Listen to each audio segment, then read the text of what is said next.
DNA Video Productions is a full-service video producer with a fleet of drones, 4K, and HD cameras, as well as a crew of video operators.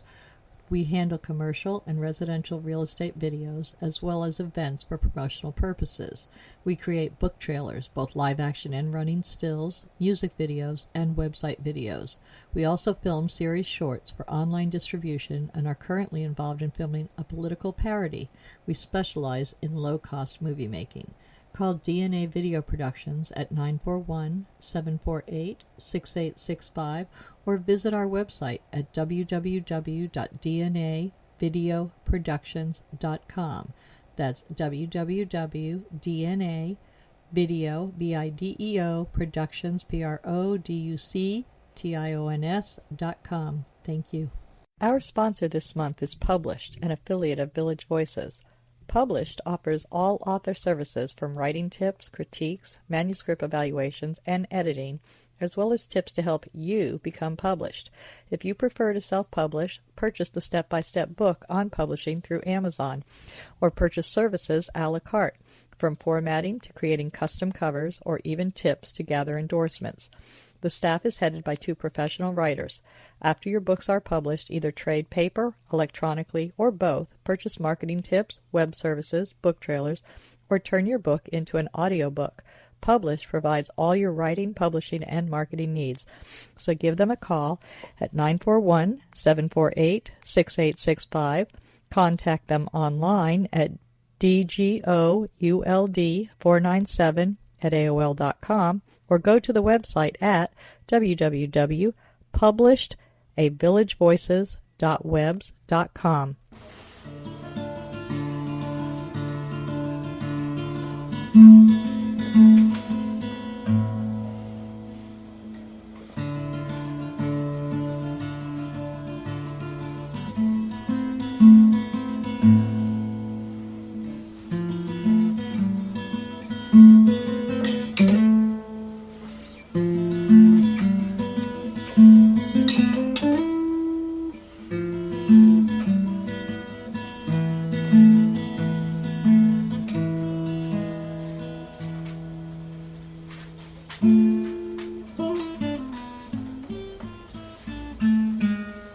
Good afternoon. Welcome to Culture Coast. The intro you just heard was by Al Musitano. And today we are talking to author and more, Barb Alpert. She's going to tell us about her path to building a platform that has changed her life from the time she first conceived her first book. Hi, Barbara. Thank you for being with us today. Hi, Donna. Thanks for inviting me here today. I look forward to speaking about the writing journey I've been on. That's incredible. All right, now, you first told me you first started your book back in before 2009, and it was just a concept. So, did you know any writers? Were there any writers in your family? Absolutely not. Did you write in school? How did you first think about writing? Well, I'll tell you, in school I struggled actually with English and grammar and everything else. I was a numbers person all the way, and even going into, my early 20s, put numbers in front of me, I loved it. Give me something to write, forget it. All right. It was not what I thought that I would be doing. So this is a total surprise to you too, and a change in your life. Yes. All right, now, so you were up in, what state were you in up north? Connecticut. Connecticut. So you lived in Connecticut, and things weren't really good in your life, yes? No, not at all. I was struggling with a psychological disorder called body dysmorphic disorder, which actually ended up having me housebound for quite a few years. But while I was, stuck at home, just the urge to want to write and these ideas of writing a children's book so I could leave a legacy for my children, to learn about the true meaning of Christmas, and then also to write my way out of my past, which ended up becoming my memoir and a real source of healing.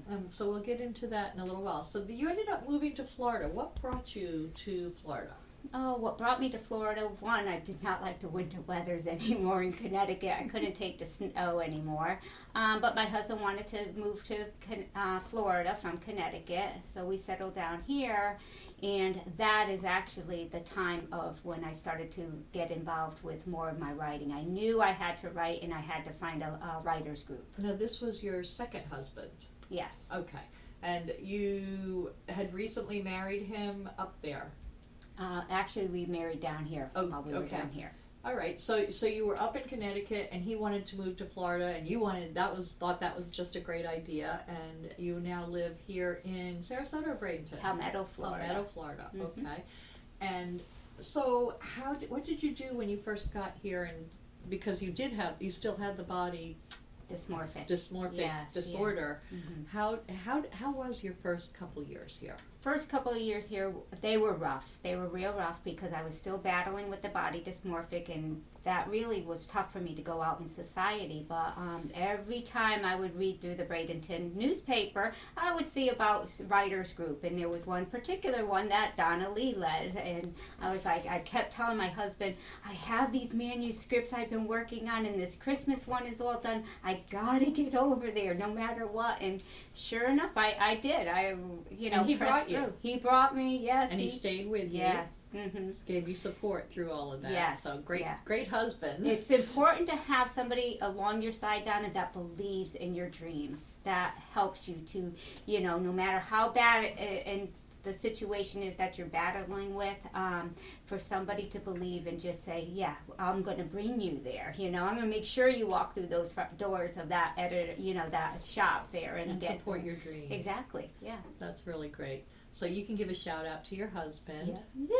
Yay! Hey, Dave. Thank you. All right. So you joined this writers group, my writers group, so we're honest with the audience, and you had a children's book that you had written and somewhat illustrated, mm-hmm. and you read it to the group, and they actually liked it. Yes.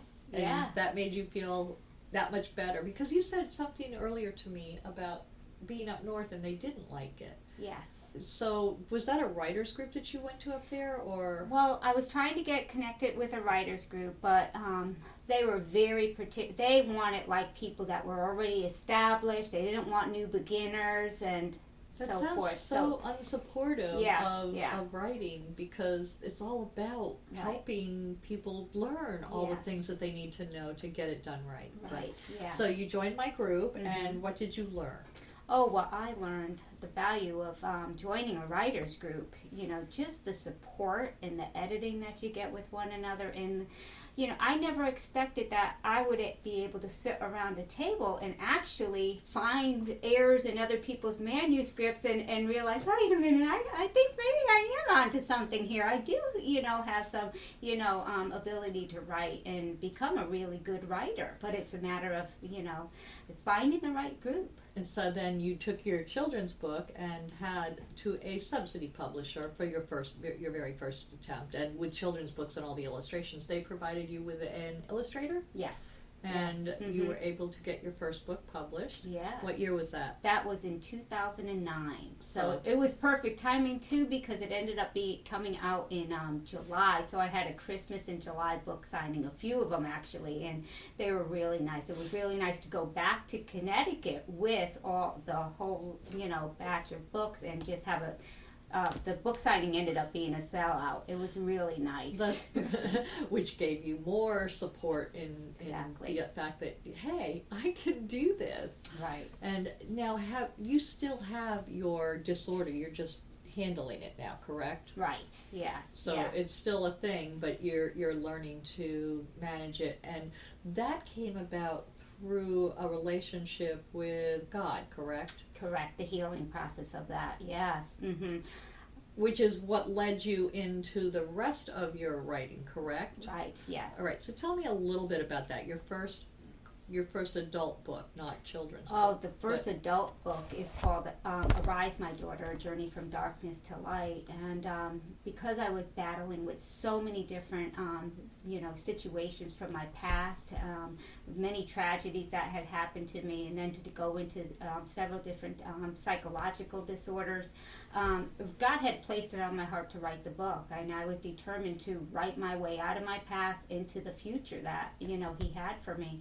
And writing ended up becoming like a therapy for me. It allowed me to go back to all those different layers of grief and disorder that I had stocked up inside of me, and writing each chapter really allowed each layer of healing to come on down. So it was just a beautiful way to heal. And share with others that you could actually you go out and do book signings now. For somebody with BDD, that's amazing that you're ever even able to come out of the house and go to church, but you're doing so much more. Now that led, your Arise My Daughter also led you into some more Christian things. So tell us a little bit about that and how that it didn't change your direction, but it did change your direction, but it also improved it for your writing. So tell me a little bit about that. Well, once the Arise My Daughter book was written and ended up being published, I was able to actually go to several different speaking engagements.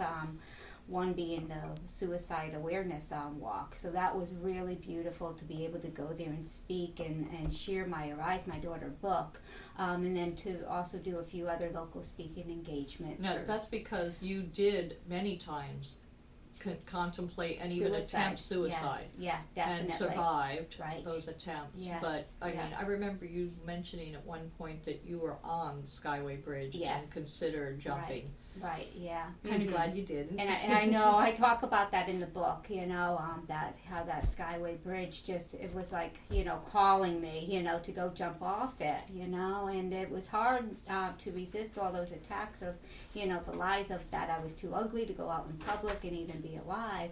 But that's why the writing was so much a part of me becoming the person I am today. And to be able to write for several different organizations, one being Power to Change, which is a worldwide ministry based in Canada. It was originally started off as Campus Crusade for Christ, and they were the ones that made the Jesus movie. So to become a devotional writer for them, it was amazing. I just much enjoyed it. That happened through your blogs. That happened. I just knew that somehow, some way, I found out that they were looking for submissions for blog, devotional writers, and I wrote one devotional, submitted it, and I was like, oh, let's see if they want it or not. And sure enough, a few weeks later, they contacted me. Hey, we want to publish this devotional you sent us. And then from that point on, they gave me a weekly spot, and I'm like, wow, this is really nice. And the beautiful thing about that, Donna, was people were able to leave comments under each devotional. And then, I didn't even know it at the time, but I was able then to start responding back to the people leaving comments. And that ended up becoming a ministry. To be able to reach back and, help and mentor those people leaving comments. And you actually became a minister yourself. You went through the whole program and are a minister. No, I did not officially finish that. I've been just so up to so many different things, and different opportunities come my way where I'm actually able to just minister to people as they come to me and as I lead small groups and stuff. So it's, just has built itself up, even, without having a certificate or a degree. So it's, very cool. Mm-hmm. So then tell us about how this led to your newest project. Okay. Which is not yet published, but will be soon. Actually, it is. I forgot to share that news with you. Okay. Last week, it was finally published. Okay. Yes, The Games We Play with God. Yes. And you published this yourself. Yes. And Arise My Daughter. Right. So you published both of these books yourself. So, and do you provide any of the money towards your ministries and your helping with other people with these problems? Well, what I do is I offer a lot of time, of my own time, to help other people write their journeys out. So you're leading a Christian writing group. Right, yes. And you're still continuing to do your blogs. Yes. Now, tell us a little bit about how those things that you're doing have actually formed your platform. People always talk about authors having to have a platform, or artists having to have a platform, meaning you have to have a group of people that know who you are and are interested in what you say. And it's hard for a beginning author to understand how that even happens. So tell us how you accidentally formed a huge platform. Well, what happened was starting, submitting the one devotional, and then that built up to having a weekly spot with them.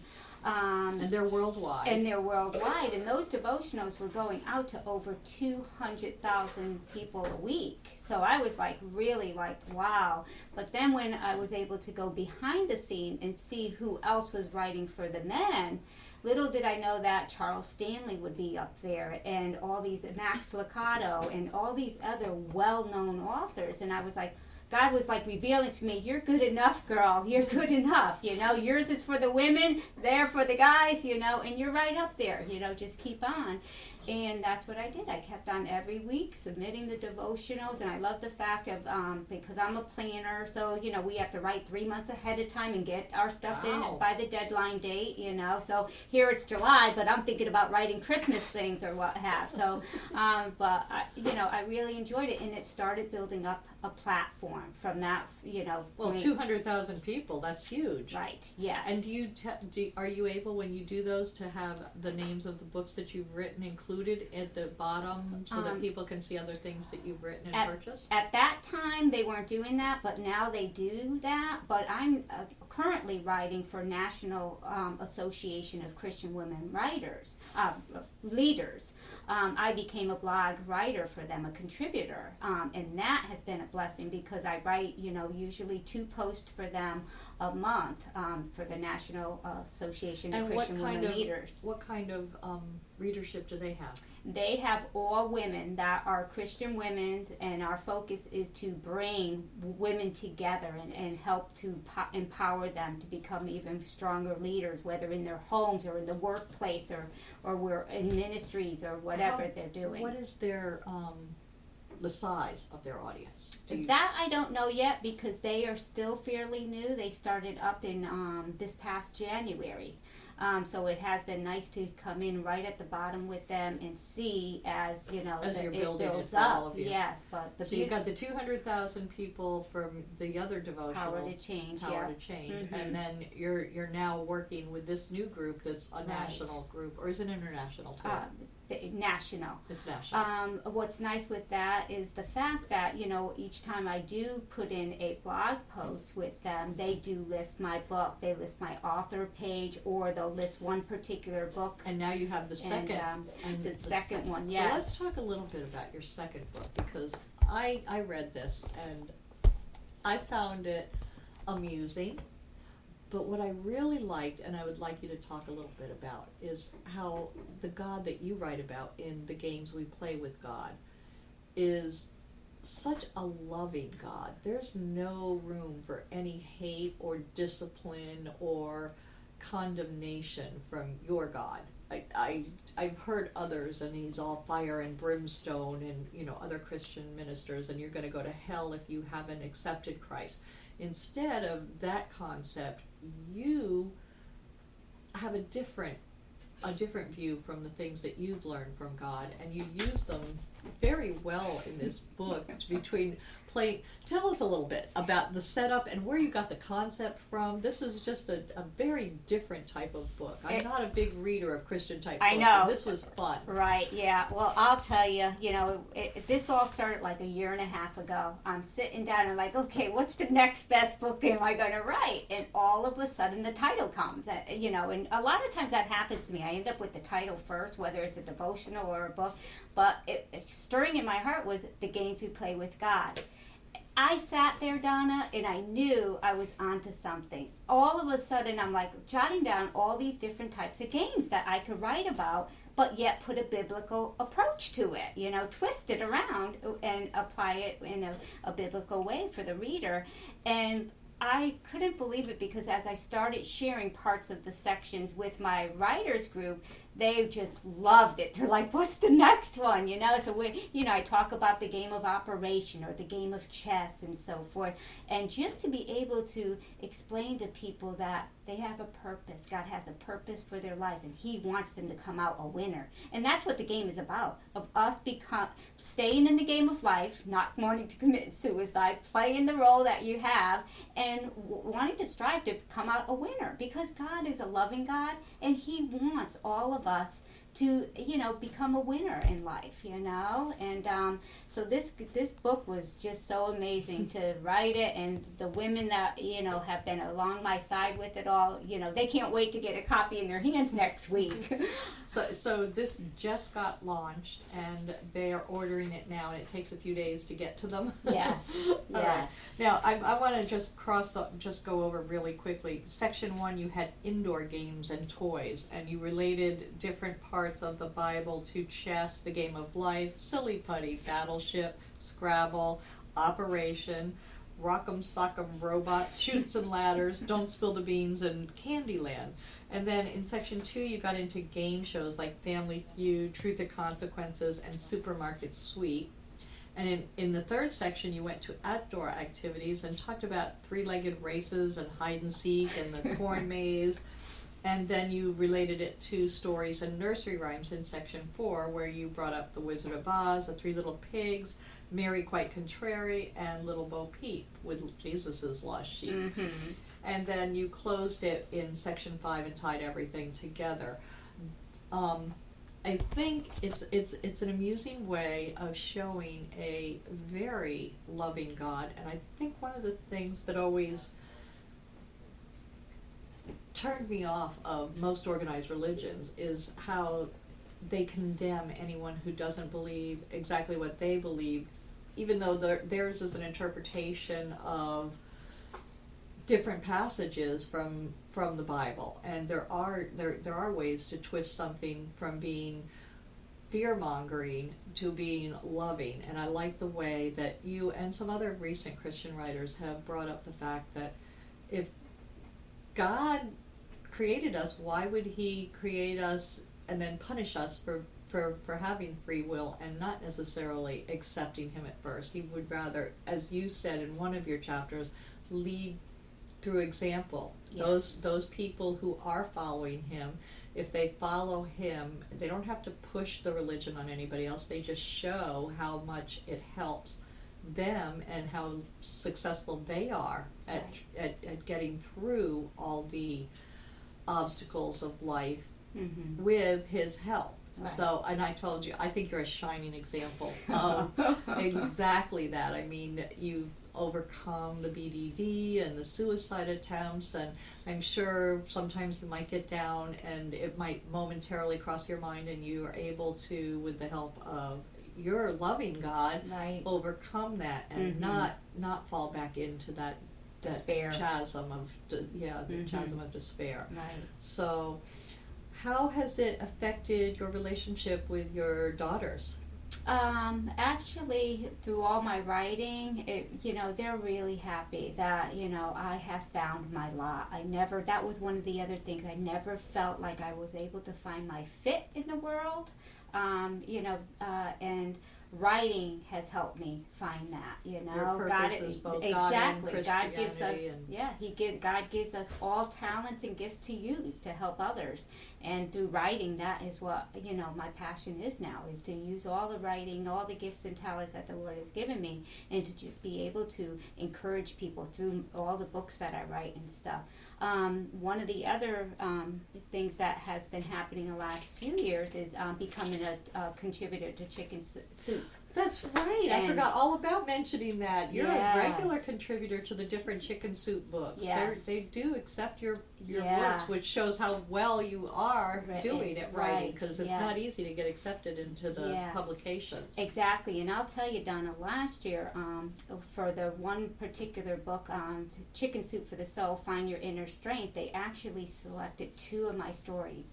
And they had told me that very seldom do they ever have 2 stories in one book from the same author. So that was just like really confirmation to me that I was on the right path, that I have become a good writer. I may have thought I was a horrible writer, but if I'm able to get into national publications, exactly, are very, very, yes, they're very strict, and you have to be very good to get there. Yeah, and you were up against tens of thousands and thousands of entries they get for one book. Yes, so that's been a blessing. And the next one that's coming out is October 6th, Chicken Soup for the Soul, Think Possible.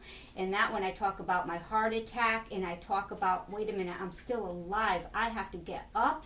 I'm not going to die, and I have to persevere and write my books that were on my heart to write. So sure enough, the books came true and ended up, having another story accept it and will be coming out. And if that story empowers someone else to say, hey, I'm still alive here on earth for something. If it ain't writing, I'm going to find my lot, and I'm going to do all the best I can to follow that path. Purpose, yes. Find your purpose. That's it. So you have found your purpose, and you're still finding more things. What's the next thing on your list, do you know?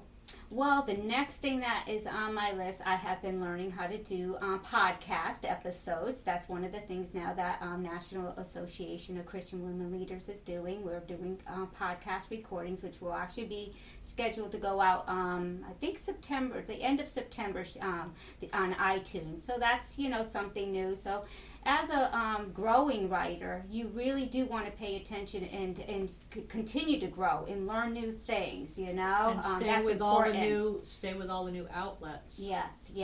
And I think that one of the next things too I would like to do is start to do videos, little videos, encouraging video clips on my blog. Blogs. Yes. Mm-hmm. Not blogs anymore. Now they're blogs with a V. Okay, that's video how you call logs. it. Yeah. Before it was. What does blog stand for?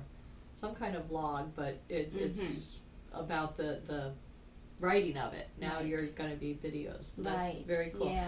All right. Well, I hope to see more from you in the near future, and it was great having you on the show. It was nice being here. Oh, we should give them your website. What is your website address? Okay. Well, I don't have a website right now, but they can contact me at arisemydaughter@aol.com, or I have an Arise My Daughter Facebook page where that would be a great place. Right there, Arise My So Daughter. go to Facebook and put in Arise My Daughter, and they will be able to right contact there. you and talk with you and all of that. Very nice. Yep. Or they can go to Amazon and buy Arise My Daughter. Yep. Games People's Games We Play with God. The Games We Play with God, or The True Meaning of Christmas, The Greatest Gift of All, which is a children's book, but the other two are adult books. And we have two other ones here, little ones too, that came out in between that you didn't even know about. These are available also on Amazon. Yes. All right. The Tale of the Four Palm Trees, which is another children's book. Yes. And The Tale of the Four Roses, which is also by you. Now, this is an adult book. What is this one about? That one there is about four roses that are trapped in the wilderness, and the Lord Jesus Christ is the master gardener, and he comes and keeps rescuing each one of them one by one to bring them into his master garden. Oh, that's so yeah, cute. so everyone loves that. That's It's just cute. really, really adorable. All right. Well, thank you so much again for being on Culture Coast, and good luck with it all. Thank you. All right. Bye-bye. Nightmares. Frightful visions during the night, causing terror and loss of sleep. Daymares. Frightful visions during the day, causing fear and paranoia. Gothmares. Gothic visions that can happen anytime, causing horror and disgust. But sometimes they offer answers. Read Gothmares if you dare.